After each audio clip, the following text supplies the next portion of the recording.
Ladies and gentlemen, Happy New Year. This is my first video of 2025, and I'd like to kick it off by wishing you and your loved ones a lot of health, happiness, and success this year. And also in this video, I'm going to be covering probably the most insane week that the chess world has ever seen. This video is split into 3 parts. In part 1, I'm going to recap Jeansgate and all of its aftermath. In part number 2, I will talk about the split World Blitz Chess Championship title between Magnus Carlsen and Jan Nepomniachtchi and how the entirety of the chess world reacted to it. And part 3 is the epilogue, including a very crazy clip that came out with a quip between Magnus and Jan about making short draws. This video is going to include clips and tweets and reactions from all across the world, from all sorts of players, from the CEO of FIDE himself, and from the president. So I think it's going to be quite good. I hope you enjoy. Let's begin. So, part 1 is Jeansgate. In Jeansgate, Magnus Carlsen wore a pair of jeans to the World Rapid Chess Championship, was fined and asked to change them, requested that he finish the second day of the tournament wearing the jeans and that he would change on the next day, considering he didn't really look bad at all. And then he was forfeited from the tournament in the 9th round, the last round of the second day of the tournament. Tournament is 13 games. This led to an explosive interview with me, although brief, and then he left and he said he wasn't, in all likelihood, going to play the World Blitz Championship, which started a couple of days later, and that he was going on vacation. Here's the clip. I got a warning that I would not be paired if I didn't go change my immediately clothes. No, they said that I could do it after the 3rd round today. I said I'll change tomorrow if that's okay. I didn't even realize it today.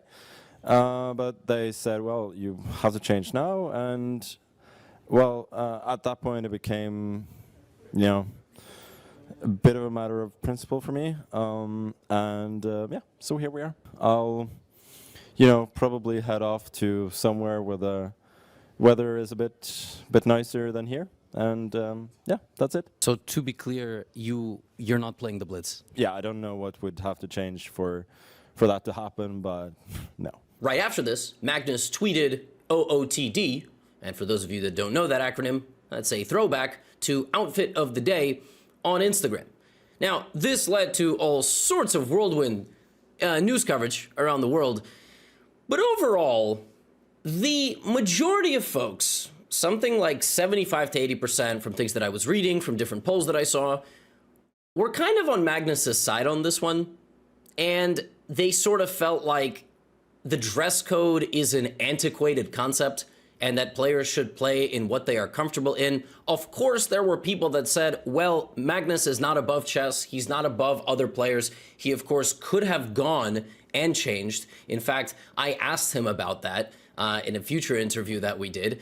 But overall, if there's going to be one person, one athlete in the chess space that pushes for some sort of reform, it's probably going to be Magnus. So overall, people were mostly on his side. By the way, I responded to his tweet and I said that he should auction off those pants for charity. By the way, still think that's a great idea. So somebody from Team Carlsen definitely put those jeans up for auction.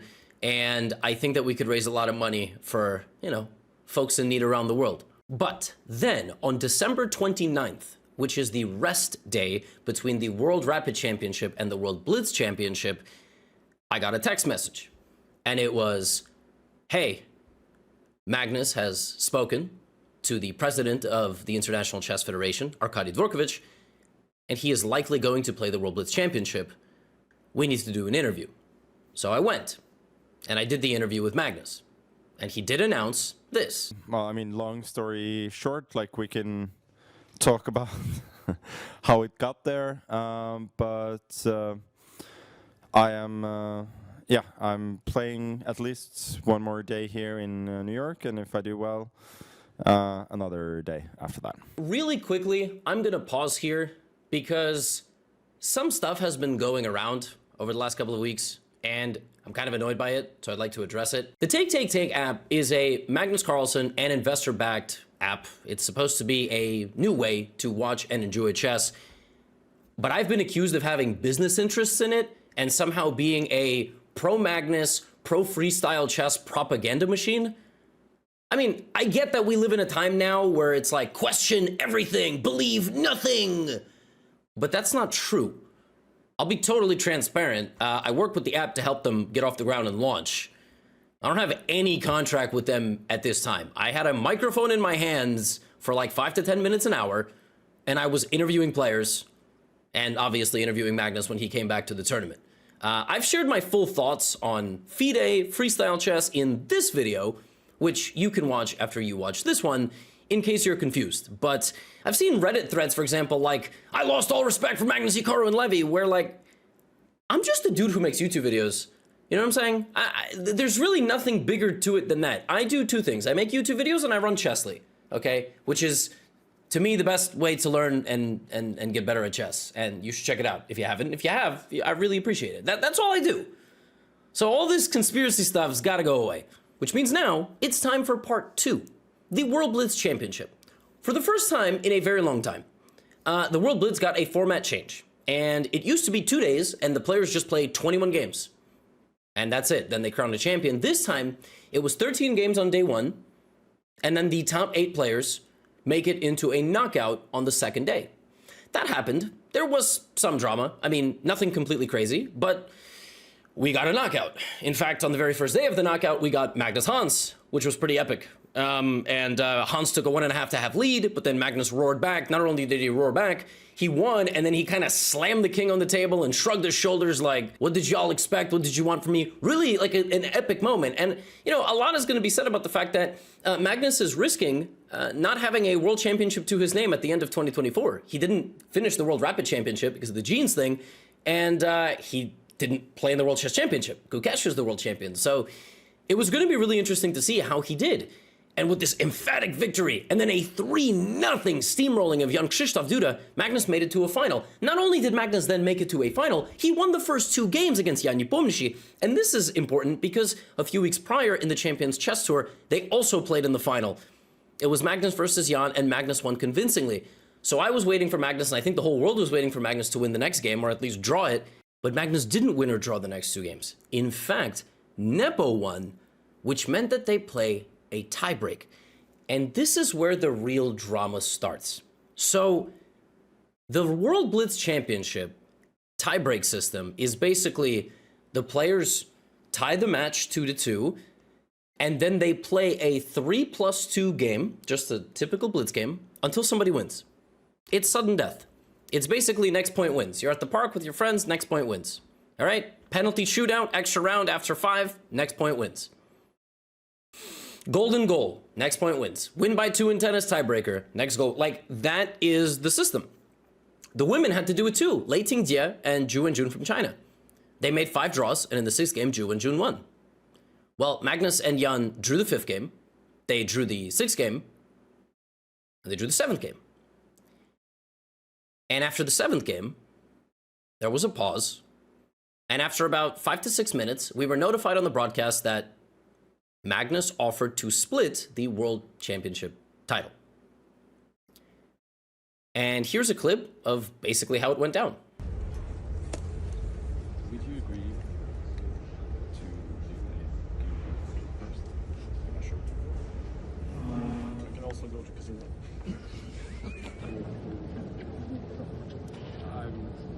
I'm wondering if we can agree to share first. As they're sitting at the board, Magnus pitches the idea to Jan to split the title. He says, would you agree to share first? Jan can, of course, say, no, we should play, right? But he sort of agrees, but he kind of makes a joke as well, like, I can also go to the casino. He's talking about the Hubner, I believe Hubner-Smyslov, a candidates match, which was decided by a roulette spin. Yes, that really happened. There was a chess candidates match where the 2 players went to a casino and spun a roulette wheel. Yeah. So that's the joke that Nepo makes. Then the players are basically seen waiting for a decision, and they were pretty cordial about the whole thing. Before you know it, they are signing a paper, they're hugging, and they are co-champions. That's what happened. Out of nowhere. Now, I was shocked.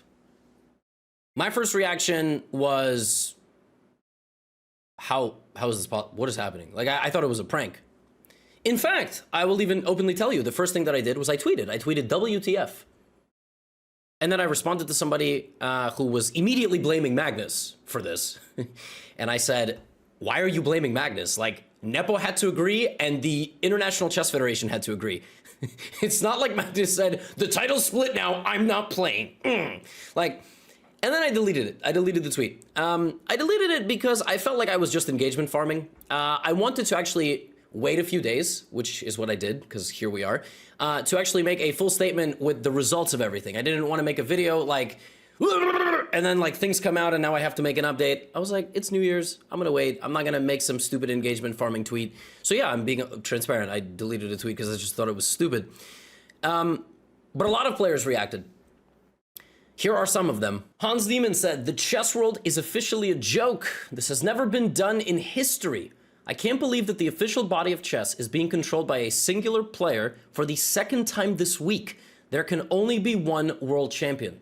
And Daniel Naroditsky, who many of you know, and is generally a pretty calm individual, said, if only I had known that the rules were flexible, I'd have lobbied for all 10 players who tied for first to be included in the knockout.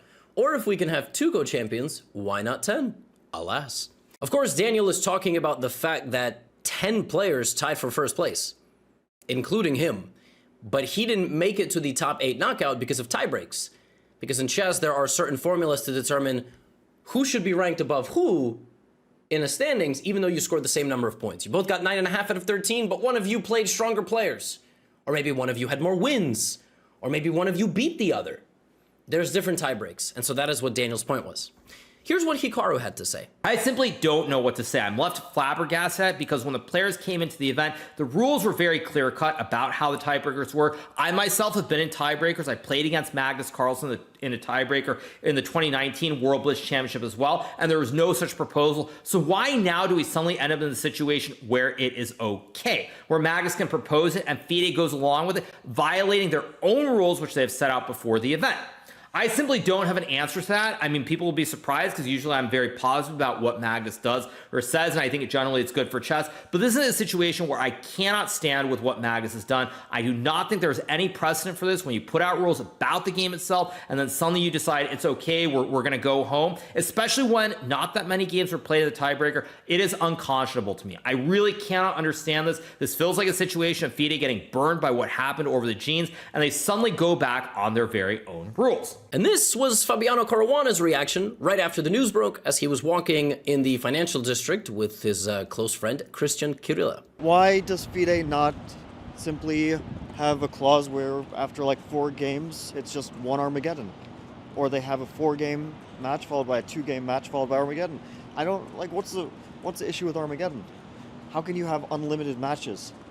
I mean, endless matches, like, there's just practical issues. How can you blame the players? Like, it just makes no sense. The rules are in place. You know, you put rules in place. You can't blame players. They just want to, you know, get their title and go home. And here are a bunch of other reactions by chess players around the world. I'll pause it so you can read everything on the screen with my voice in the background. But in general, people were not thrilled about the split title. I do have to say, there is some precedent. Like, there have been Olympic medals split before, meaning people both get a gold. There have been sporting situations where this has occurred. Also in poker, it's well known, and in Magic the Gathering to chop things up. Of course, it's never happened in chess, which is why it's causing such an uproar. It also happened on the heels of Jeansgate. So when Magnus gets in the hot water with the jeans, even though in that situation I was way more on his side than on the side of the dress code, now you have this. And like Hans said in his tweet, he's basically saying, well, one person controls what the International Chess Federation does twice in 1 week. And I don't know if that's what chess players were upset about. I don't know if they were upset about Magnus's decision, because if you read all these chess players' reactions, none of them are directly criticizing Magnus Carlsen. They're sort of just criticizing the situation. Ultimately, the governing body of the game had the last say, right? They could have said, no, you have to sit down and play. The women played 6 games, you played 7. Probably something is going to happen. At the same time, Wimbledon, World Cup penalty shootouts, right? I think there was Olympic hockey shootouts. Those things go until there is a winner. It is not unheard of that you just have to play a game again and again and again and again until there is a winner. It does happen. So I see both sides. I do. And actually, you know, I polled my audience. And it's like 65-35. I think Hikaru did a poll on his Twitter page. It was 60-40. Honestly, it's a lot closer than I thought. Like, more people don't like the split than like it, but it's about, you know, 2 to every 3. It's not totally disproportionately balanced. So actually a good amount of people thought it was nice. The fact that Magnus and Nepo know each other and so on and so forth. They've played since they were kids. And it is Jan Nepomniachtchi's first gold medal. So yeah, a lot of players and fans were not happy. But a shockingly high number of them were completely fine with it and kind of liked it and thought it was sporting and just went and celebrated the new year. So that was the split World Blitz Championship. But part 3 is the epilogue and things that came out afterward. So, ultimately, who is more to blame? Is it Magnus? Is it Jan? Is it FIDE? It's obviously not Jan. I mean, Jan was pitched the idea. Why wouldn't he say yes, right? Like, I can't really blame Jan for much, although it would have been quite funny if the players did in fact go to the casino. My first instinct was that it's way more of a problem with the regulations and ultimately the approval of the International Chess Federation of the situation. Like, they could have said no. Another thing, I'm not sure a lot of people realize this. You think like, oh, there's no Armageddon, there's no one game sudden death, there's no system to break the tie other than just play until somebody loses. Did you know that the 7th tiebreak of the actual classical World Chess Championship contested between Ding and Gukesh could have ended the same way? Apparently, if the World Chess Championship is tied 7 tiebreaks deep, it literally is determined by a 3-minute, 2-second increment blitz game. Can you imagine if Gukesh or Ding won or lost the World Championship after like 30 games of tiebreaks in a blitz game? It's absurd. And imagine it went that far and they said, we just want to split the title. Imagine if the women said we want to split the title. Would they have been allowed? Or would they have only listened to Magnus? That is sort of the interesting question. And now I will talk about the clip that made waves around the world. Take a look. Also, like they refuse, we can just make sure. While Magnus and Jan already pitched the idea of splitting the title to FIDE, and FIDE is on the phone with the president, making a decision. As they are strolling around the room, Magnus walks up to Jan and he cracks a comment and he says, well, you know, if they say no and they tell us to keep playing, we can just make short draws every single game. And kind of cracks up and goes away. And the point there, just in case you don't get it, is they wouldn't have a winner. There is nothing in the regulations preventing the players from making a draw in 5 to 10 moves in the tiebreak indefinitely until the venue is shut down. Now, when I saw this clip, I was like, well, Magnus said the quiet part out loud, because if you go back and watch the broadcast, I kind of said the same thing. I said, what's to stop them from doing this? When you have this type of format where you don't allow the top seed to do anything, and also you have no Armageddon, theoretically the players could play forever. Now, it's significantly worse when Magnus does it. Make no mistake. When I saw this clip, I was like, yeah, Magnus, this one's bad. This one's real bad. And Magnus probably should have known better. Especially when there are cameras around following the situation. You can't make comments like that, and you can't, whether it's a joke or not. But here's the reality. There were no games left after this. Like, the match was done. And so if you're wondering if this is match fixing, I get it.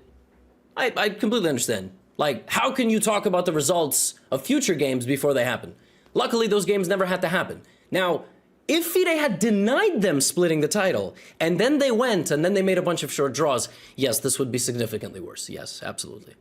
Like, unquestionably, I would have to sit here and be like, joking or not, yeah, this is this is at that level. Now, this exploded on socials, right? Hans Neeman himself called for an investigation and said, these 2 players have accused me in the past, and now look at what they're doing. I see his point.